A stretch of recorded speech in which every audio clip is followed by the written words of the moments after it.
Okay, so last lecture में हमने क्या देखा था कि what is antenna and how does it work.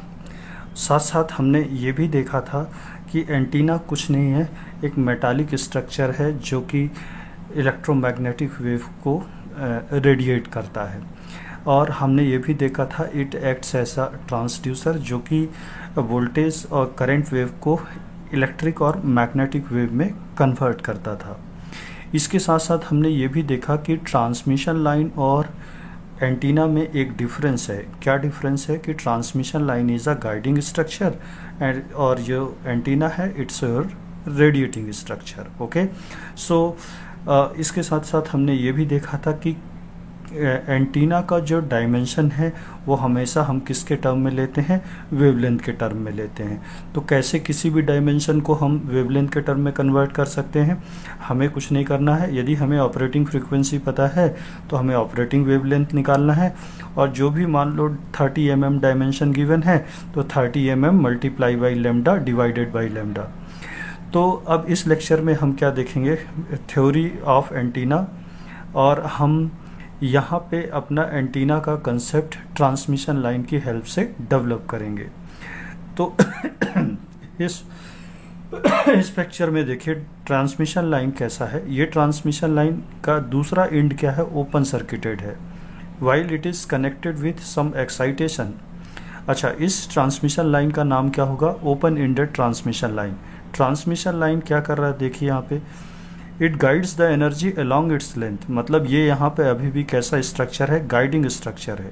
ये गाइडिंग स्ट्रक्चर कब हो सकता है, जब स्पेशियल बैलेंस की कंडीशन सेटिस्फाई हो। Recall that S is very very less than lambda. What is lambda, lambda is nothing but it's operating wavelength. And what is characteristic impedance, recall that कि किसी भी ट्रांसमिशन लाइन में एक term होता है characteristic impedance, जो कि किस पे डिपेंड करता है, primary constant of the transmission line पे डिपेंड करता है। तो यहाँ से देखिए ये तो कैरेक्टरिस्टिक इम्पीडेंस कैसा दिख रहा है, it looks a complex quantity.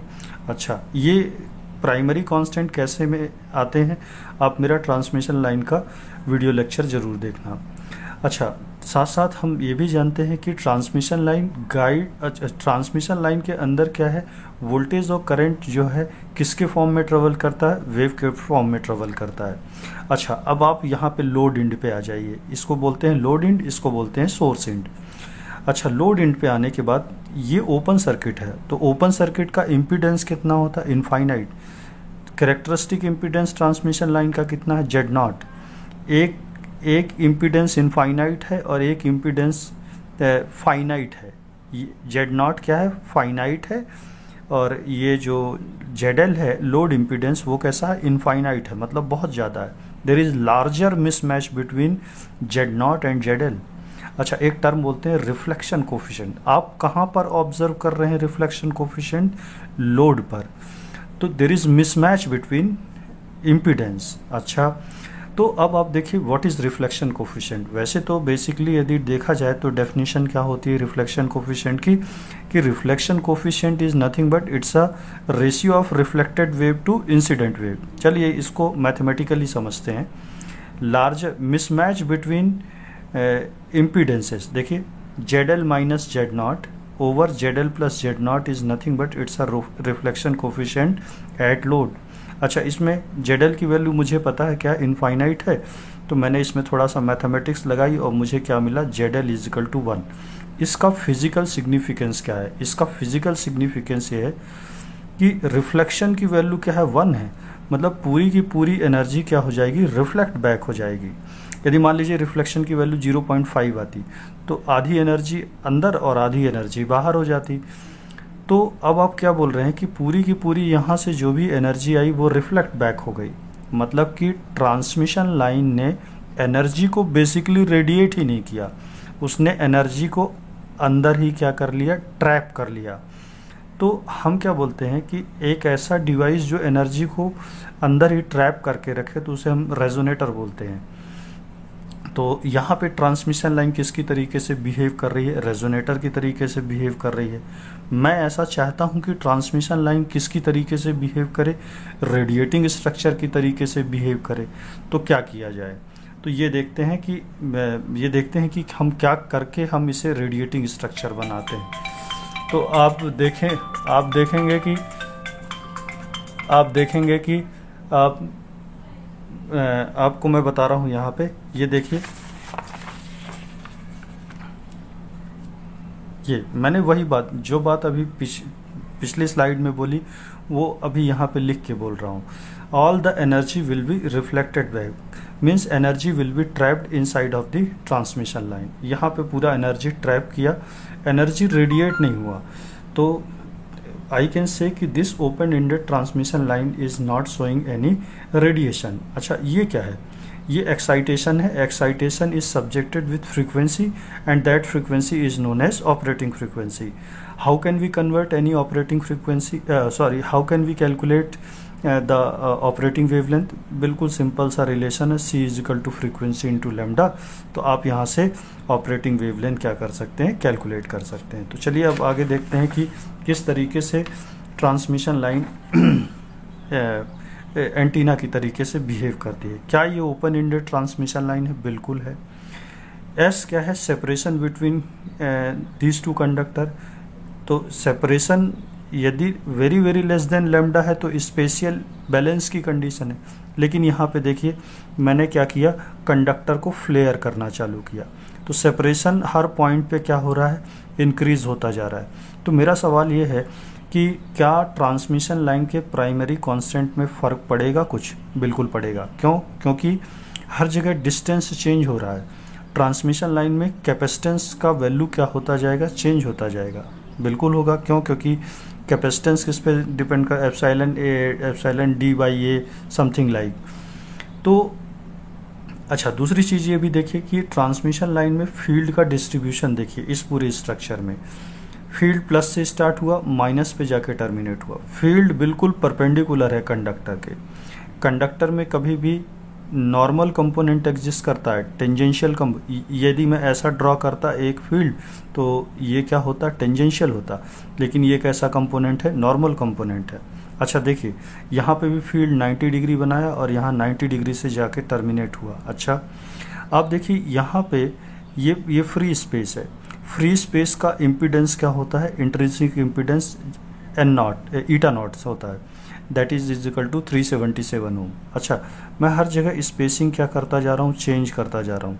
तो क्या हर पॉइंट पे Z0 की वैल्यू चेंज होती जाएगी? बिल्कुल होगी।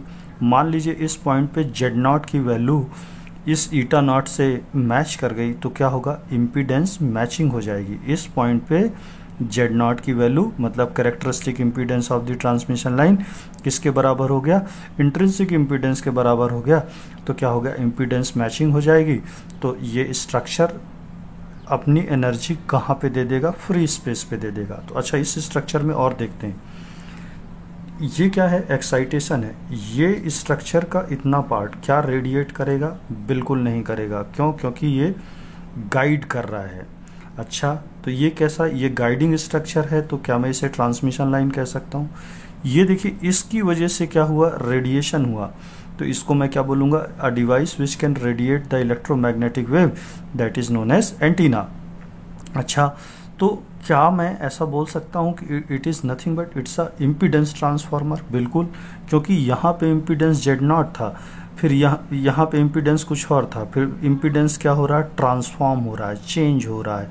चेंज होते होते वो किसके इक्वल हो गया? ईटा नॉट के इक्वल हो गया। तो ये क्या करने लगा? रेडिएट करने लगा।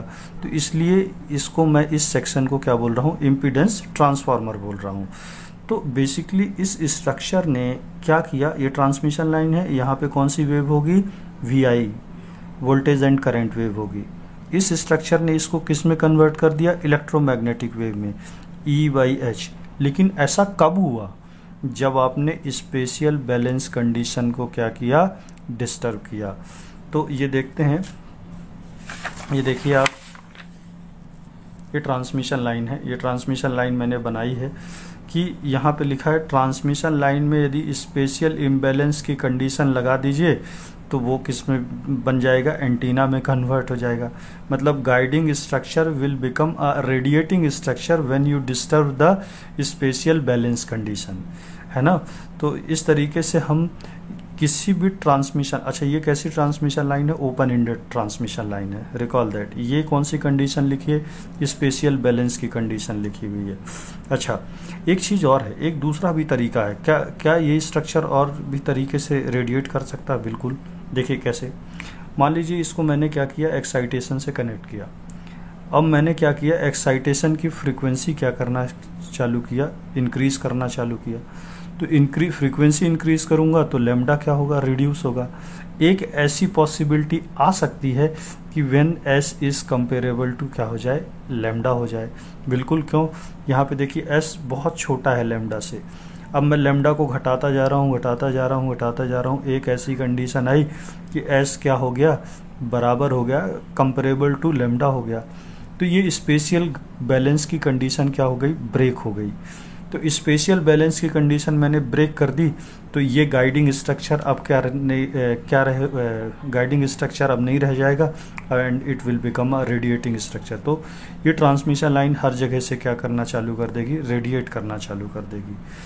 तो only one thing you have to remember, that is you have to break the spatial balance condition and your transmission line will become a radiating structure. So it is all about for this lecture. Next lecture में हम देखेंगे radiation mechanism कैसे होता है, वो चीज़ें देखेंगे। और होपफुली ये लेक्चर आपको समझ में आया होगा। यदि आपको समझ में आता है तो please like, subscribe and share it. Thank you very much.